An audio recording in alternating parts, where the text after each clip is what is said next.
is often seen as the preserve of the wealthy. Well, this was certainly so back in Edwardian times, when sailing a wherry yacht along the reed-fringed waterways of the Norfolk Broads was the height of elegance.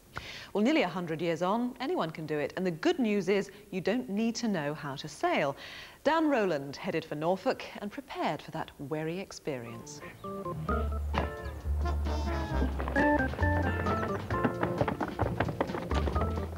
When I asked my mum, dad and two sisters whether they wanted to come on a boating holiday with me, they said, "No way, son, we can't stand water." So I had to ask my seafaring mates, the Gallaghers, instead. Hi, Dan. Hi, Dan. Hello. So is this it? Nice to see you. I'd hired one of the oldest boats working the Broads, a thing called a wherry. Its name was White Moth.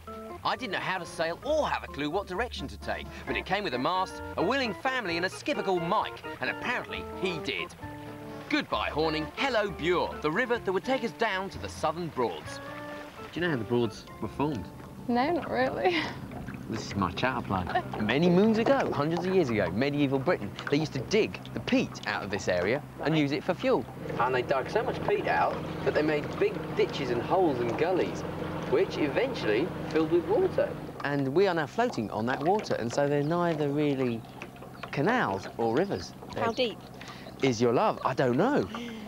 It looks murky, you can't see the bottom.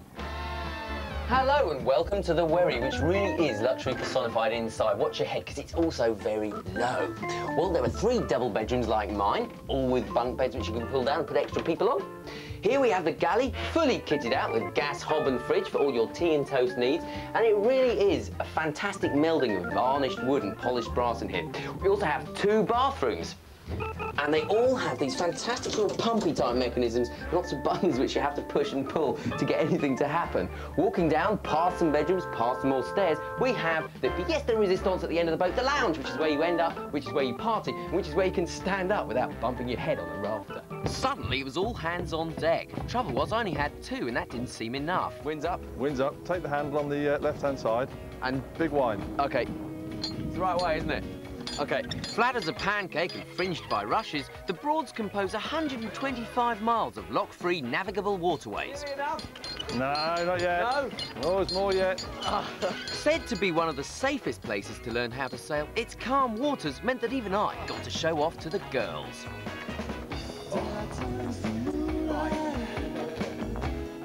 Leisure sailing on the Broads has been the thing to do here for over 100 years. Another popular Norfolk pastime on the Broads is endeavouring to catch the biggest bream or mullet. And you can tell when an area's gone really big on fishing, and that's when the local maggot vending machine has all these options. Like this one, it's got bronze maggots, white maggots and red maggots. I'm a bit indecisive, so I think I'll go for mixed maggots. Hiring the rods was a piece of cake. Nailing the bait, though, took serious concentration. Right. And what, we just sit here now, do we? That's it, yeah. I'm too impatient. After 2 hours, I was convinced my psychedelic maggots just weren't on anyone's menu. Finally, we hit the lovely little town of Beccles, the southernmost point on the Broads. It was time to moor, stock up on provisions and see the sights. This is the very lovely Beccles Tower, 16th century. Lord Nelson's parents got married in the church next door, and I've got the keys from the town hall, and you're going to have a look up the tower. Goodbye, and have a good time. I'm going to go shopping. See you, Dan. Hi, Dan. And while the Gallaghers were heading for the top, I set out on a mission codenamed Surprise Supper. Hi there. Good afternoon. Hello. I've got to cook something on a boat, and I want something local. Okay. Okay. That's a nice haddock. No. What about those? Those are good. Substituting something I could buy for something I couldn't catch and swatting up on some local delicacies, it was time to impress the Gallaghers with my culinary prowess. Right, put everyone in the lounge, gonna cook them something very special, a local delicacy. The local delicacy is called bloaters with scrambled eggs. What's a bloater?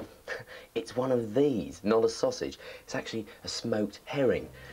And in it goes. Do you need any help, Dan? No, I'm fine, I'm fine. I'm really good. 6, 7, 8. Easy. 2 minutes, we're nearly there. Well, the yoke was on me. I had to bail out. Here we go!